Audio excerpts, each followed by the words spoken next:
100 বছর আগে কি আমরা এই পৃথিবীতে ছিলাম? তো বলেন, 100 বছর আগে ছিলাম? আমার সাথে কথা বলেন। টেনে টেনে মুখে থাকলে ভাই ফেলে দেন না মধ্যে। আর তওবা করিলেন। আমার শ্রদ্ধেয় মাদানী সাহেব দুইজন মাদানী আজকে জালসাতে, আলহামদুলিল্লাহ, কত খুশির খবর। তো 100 বছর আগে কি আমরা এই পৃথিবীতে ছিলাম? আচ্ছা, এটা বিশ্বাস আছে, ইয়াকিন আছে যে 100 বছর পর আমরা এই পৃথিবীতে থাকবো? জোরে বলেন না। তাহলে 100 বছর আগেও আমরা ছিলাম না, আর আশা করছি 100 বছর পরও থাকবো না। আল্লাহ যদি কাউকে বেশি হায়াত দিয়ে দেন 100 থেকে, আলাদা কথা। এবার আর একটা প্রশ্ন, যেই দিন দুনিয়াতে আমরা জন্ম নিয়েছি সেই দিন কি আমরা এই পৃথিবীতে আসার পর নিজের গোসল নিজে করতে পেরেছি? জোরে বলেন, পেরেছি কি পারিনি? এই দুনিয়া থেকে যেদিন আমরা ছেড়ে চলে যাব সেই দিন কি আমরা নিজের গোসল নিজে করতে পারবো? জোরে বলেন, পারবো না। যেই দিন আমরা পৃথিবীতে এসেছি গোসলের পর আমাদেরকে কাপড় পরানো হয়েছিল না হয়নি? জোরে বলেন, আমরা কি নিজের কাপড় নিজে পরিতে পেরেছিলাম? পারিনি। এইবারে দুনিয়া থেকে যেদিন বিদায় হয়ে চলে যাব সেই দিন কি আমরা নিজের কাপড় নিজে পরতে পারবো? কি পারবো না।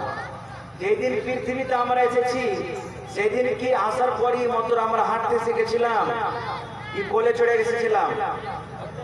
কোলে। এই পৃথিবী থেকে যেদিন আমরা চলে যাব কবরে সেদিন কি আমরা হেঁটে যাব না ওই কোলে ঘাড়ে করে যাব? আমরা যাব। ভাই আমার, আল্লাহ তাবারাক ওয়া তাআলা এতগুলি কানুন বিধান, এতগুলি রুল নিয়ম কেন করেছেন? আল্লাহ তাবারাক ওয়া তাআলা কোরআনের অন্য জায়গাতে বলছেন সূরা মুলকে, আল্লাযী খালাকাল মাউতা ওয়াল হায়াত লিয়াবলুয়াকুম আইয়ুকুম আহসানু আমালা। পৃথিবীর মানুষ, আমি মওত এবং হায়াতকে এই জন্য সৃষ্টি করেছি। একটা মানুষ সারা জীবন এই পৃথিবীতে থাকবে না। ওর বয়স আমি বেঁধে দিয়েছি 10 বছর, 15 বছর, 50 বছর, 100 বছর, 200 বছর বয়স আমি আল্লাহ বেঁধে দিয়েছি। ওই বয়স পর্যন্ত দুনিয়াতে জীবিত থাকবে, তারপর একদিন ওকে কি করতে হবে বলেন? এই পৃথিবীতে থাকার পর একদিন কি করতে হবে? ওকে মরতে হবে। কি করতে হবে? মরতে হবে। আল্লাহ বলছেন মওত এবং হায়াত, দুনিয়াতে বেঁচে থাকা এবং মরে যাওয়াটা কেন আমি আল্লাহ সৃষ্টি করেছি? আল্লাহ বলছেন লিয়াবলুয়াকুম, আমি মানুষের পরীক্ষা করব, মানুষের ইমতিহান নিব, মানুষের ইন্টারভিউ নিব। যে এই পৃথিবীর মানুষ তোমাদের মধ্যে এই পৃথিবীতে থাকাতে যতদিন আমি হায়াত দিয়েছিলাম, এই হায়াতের মধ্যে তুমি কতটুকু ভালো করেছো আর কতটুকু মন্দ করেছো, এটার হিসাব একদিন হবে, এই পরীক্ষাটা হবে। এই জন্য আমি আল্লাহ তাবারাক ওয়া তাআলা মওত এবং হায়াতকে তৈরি করেছি।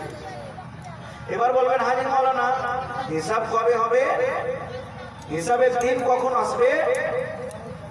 আপনারা শুনেছেন, জানছেন? ভাই আমার, কিছুদিন আগে আপনারা শুনেছেন যে 2012-তে কিয়ামত হবে। শুনেছেন কি শুনেননি?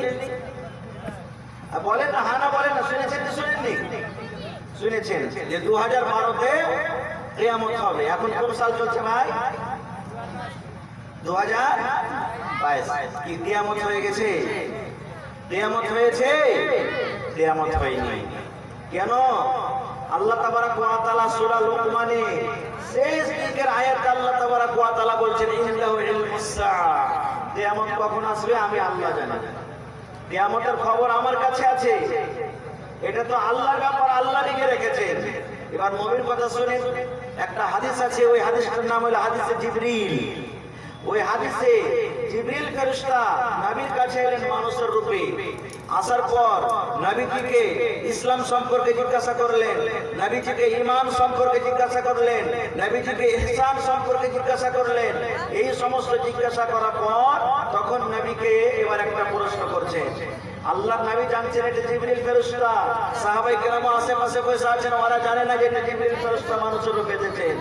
ঈমানের ব্যাপারে যখন হয়ে গেল, ইসলামের ব্যাপারে যখন হয়ে গেল, ঈমানের ব্যাপারে, ইহসানের ব্যাপারে যখন হয়ে গেল, এবার ওই ফেরেশতা জিবরিল এবার নবীকে বলছেন, ইয়া মুহাম্মাদ আখবিরনি আনিস সাআ।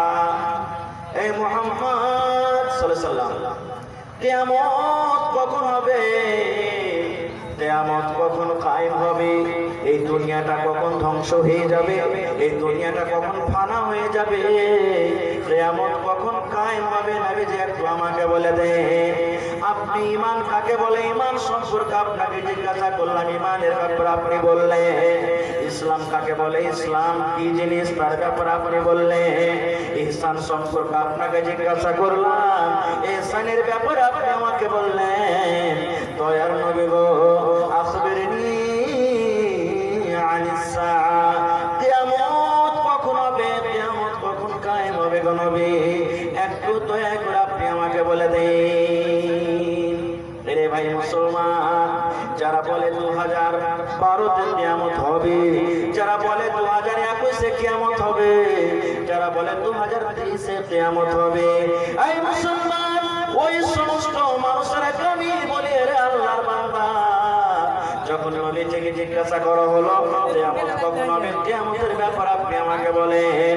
দয়ার নবী বললেন, রে আল্লাহর বান্দা, মাল মাসউলু আনহা বিআলামা মিনাস সাইল, যে আমাকে সওয়াল করছে তার চাইতে আমি বেশি জানি না, কিংবা যে আমাকে প্রশ্ন করছে কিয়ামত কখন হবে, ও যেমন জানে না আমিও তেমন জানি না, কিংবা যে আমাকে প্রশ্ন করছে সে জানে হয়তো যে কিয়ামত কখন হবে, আমি মুহাম্মদ সাল্লাল্লাহু আলাইহি ওয়াসাল্লাম কিয়ামতের ব্যাপারে আমি খবর রাখি না।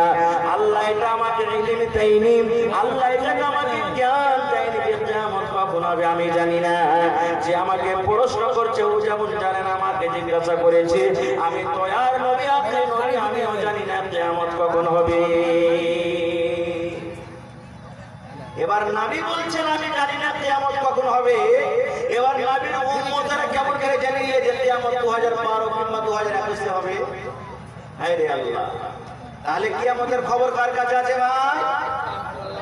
কার কাছে আছে? কিয়ামতের খবর কার কাছে আছে? আল্লাহর কাছে আছে। যদি আল্লাহ যদি কোনো মানুষ বলে 2012 শেষ হয়ে গেল, 21 শেষ হয়ে গেল, 2025 হবে, 2030 হবে, 2050 হবে, বিশ্বাস করবেন? বিশ্বাস করবেন? জি না, বিশ্বাস করতে হবে না। হ্যাঁ, কিয়ামতের কিছু আলামত আছে, ওইটা আল্লাহর কাছে আল্লাহ বাঁচিয়ে রাখে, ইনশাআল্লাহ কোনোদিন ওই ব্যাপারে বলবো, কিন্তু ওদের কাছে যাব না। তাহলে আল্লাহ তাবারাক ওয়া তাআলা মওত এবং হায়াতকে কেন দিলেন? কেন দিলেন? মানুষের আল্লাহ পরীক্ষা করবে যে এই দুনিয়াতে আমরা ভালো কতটি করলাম, মন্দ কতটি করলাম, নাকি? এটার হিসাব কখন হবে? কিয়ামতের দিন হবে। কখন হবে ভাই? জোরে বলে। আচ্ছা, কিয়ামতের মালিক কে বলে তো? জোরে বলে, আরো জোরে বলে। আল্লাহ। একটা পঞ্চায়েতের মালিক কে? মুখিয়া। একটা পঞ্চায়েতের মালিক কে? মুখিয়া। একটা ওয়ার্ডের মালিক কে? একটা ওয়ার্ড সদস্য, মেম্বার। জোরে বলে। একটা বিধানসভার মালিক কে? এমএলএ। একটা জেলার মালিক কে? এমপি, ডিএম, নাকি? একটা রাজ্যের মালিক কে? একটা রাজ্যের সরকার। দেশের মালিক কে? দেশের প্রধানমন্ত্রী। এই মতো কিয়ামতের মালিক কে? জোরে বলেন। আল্লাহ। আল্লাহ রাব্বুল আলামিন নিজে বলেন, আলহামদুলিল্লাহি রাব্বিল আলামিন আর রহমানির রহিম মালিকি ইয়াউমিদ্দিন।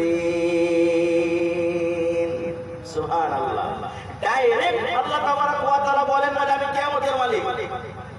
ডাইরেক্ট আল্লাহ বলেন, আল্লাহ নিজের পরিচয় দিয়েছেন। আল্লাহ কি জিনিস, আল্লাহ কাকে বলে, আল্লাহর পরিচয় কি, সব কথা কেন তুলে ধরা যাবে না, টাইম খুব শর্ট। অনেক বক্তা আছেন আজকে, একবারে শর্টে বলছি।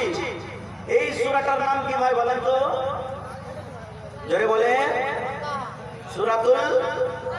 সূরাতুল আর জোরে বলেন সূরাতুল। মনে হয় আপনাকে ভাত সব হজম হয়ে গেছে নাকি? না ভাত খাননি এখানে হোটেলে? সূরাতুল ফাতিহা। প্রত্যেক নামাজ আমরা পড়ি নাকি? জানাজাতে পড়ি, ফরজে পড়ি, সুন্নাতে পড়ি, তারাবিতে পড়ি, প্রত্যেক নামাজ আমরা পড়ি। তো এই আল্লাহ তাবারাক ওয়া তাআলা নিজের পরিচয় দিয়েছেন, আলহামদু, সমস্ত তারিফ অলংকার লিল্লাহি। আল্লাহ নিজের পরিচয় নিজে দিয়েছেন। রে পৃথিবীর মানুষ, আলহামদুলিল্লাহি রাব্বিল আলামিন। আমি যে কিয়ামতের মালিক হইলাম, আমি আল্লাহ নিজে বললাম আমি কিয়ামতের মালিক। তবে আমি কিয়ামতের মালিক কেন হলাম, কেন কিয়ামতের মালিক হইলাম, আল্লাহ নিজের পরিচয় দিয়েছেন, আলহামদুলিল্লাহি রাব্বিল আলামিন। সমস্ত তারিফ, সমস্ত গুণগান, সমস্ত প্রশংসা হলো আল্লাহর জন্য। কোন আল্লাহর জন্য? রব্বুল আলামিন, যে গোটা পৃথিবীর হলেন রব, গোটা পৃথিবীকে পালনে ওয়ালা। রব মানে পালনে ওয়ালা, রব মানে পালন কর্তা, রব মানে হলো পালনহার। আল্লাহ বলেন পৃথিবীর মানুষরে একটা মন্ডল, একটা পঞ্চায়েতের মালিক হতে পারে, একটা গার্জিয়ান নিজের 5টা 7টা 10টা বাচ্চার মালিক হতে পারে, তাকে খেটে খুটে খাওয়ায়। কিন্তু পৃথিবীর মানুষরে এই জমিনের উপরে কিংবা জমিনের তলাতে, আকাশের উপরে কিংবা আকাশের তলাতে যত কিছু আমার রয়েছে, আমি আল্লাহ সমস্ত জিনিসকে শ্রেষ্ঠ করেছি এবং সমস্ত জিনিসের রব হলাম আমি। আল্লাহ শুধু কথা বলেননি যে আমি মানুষের হলাম রব, আল্লাহ কথা বলেননি যে শুধু আমি মুমিনের হলাম রব, আল্লাহ কথা বলেননি যে শুধু আমি মুসলমানের হলাম রব।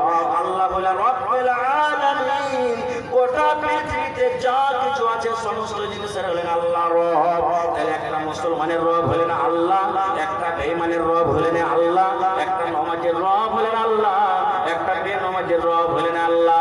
আল্লাহ তাবারাক ওয়া তাআলা একটা জীবজন্তু রব হলে, আল্লাহ সাপের রব হলে, আল্লাহ বাঘের রব হলে, আল্লাহ ভালুকের রব হলে, আল্লাহ মশার রব হলে, আল্লাহ মাছির রব হলে। আল্লাহ বলেন পৃথিবীর মানুষ রে, আমি হলাম রব, আমি হলাম রব, যে গোটা পৃথিবীকে আমি পালনেওয়ালা।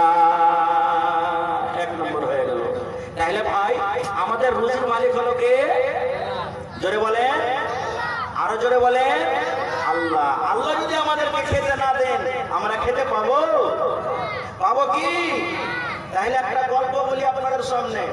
একটা মুচলা মোটা হয়েছে লোক জালসা শুনে বাড়ি গেছে, আর বাড়িতে যা তখন কি করেছে, এখানটা খালি লেগেছে আর লের করে বাড়ি থেকে বের হয়েছে। ওর স্ত্রী ওকে জিজ্ঞাসা করছে, হাজি তুমি কোনে গেছো?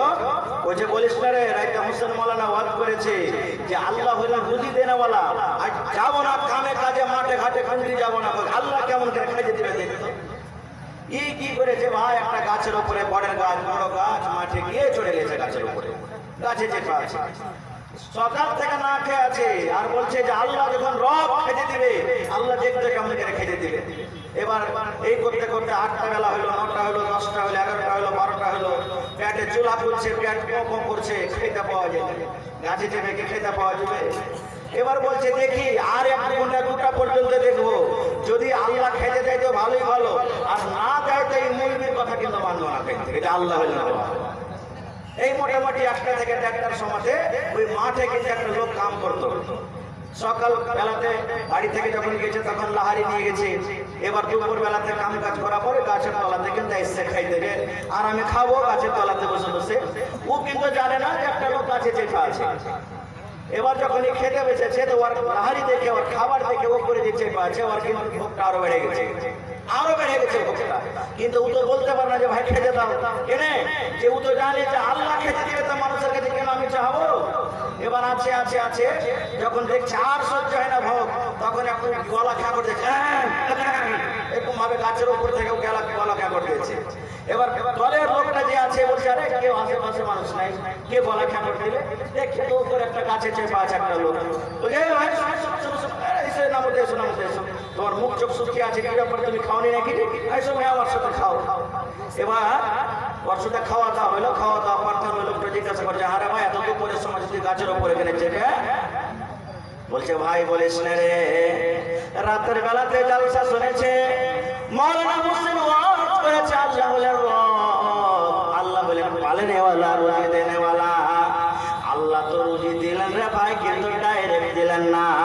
গলা খ্যাপড় করার পর আল্লাহ তাবারাক ওয়া তাআলা খানা দিলেন। গলাটা খ্যাপড় দিলাম, গলাটা আওয়াজ দিলাম, আওয়াজ দেওয়ার পর খাবার দিয়েছে। এই মুসলমান, আল্লাহ তাবারাক ওয়া তাআলা রুজির মালিক, মসজিদে বসে আল্লাহ খাবার দিবেন না, বাড়িতে বসে খাবার দিবেন না। আল্লাহ রাব্বুল আলামিন কোরআনের অন্য জায়গাতে বলেন, এরে পৃথিবীর মানুষ, তুমি নামাজ পড়ে নাও, আল্লাহর ইবাদত করে নাও, আল্লাহর বান্দেগি করে নাও। বান্দেগি করার পর ফান্তাশিরু ফিল আরদে, জমিনে তুমি চলে যাও, জমিনে তুমি ছড়িয়ে যাও। তুমি বিজনেস যদি করো, বিজনেস দোকানে বসো, চাষ করতে গেলে তুমি মাঠের জমিনে চলে যাও, চাকরি যদি করো স্কুল মাদ্রাসাতে চলে যাও। তুমি যদি আর কোনো কাজ করো, তুমি চলে যাও জমিনে, তোমার যেটা কাজ আছে, হালাল কাজ, যেটা জায়েজ কাজ আছে, সেই কাজ তুমি করো। হরকত করতে গেলে বরকত হবে, আল্লাহ রুজি দিবেন। আর হরকত না করতে গেলে আল্লাহ কোনোদিন তোমাকে রুজি দেবে না, আল্লাহ তোমাকে কোনোদিন বরকত দেবে না।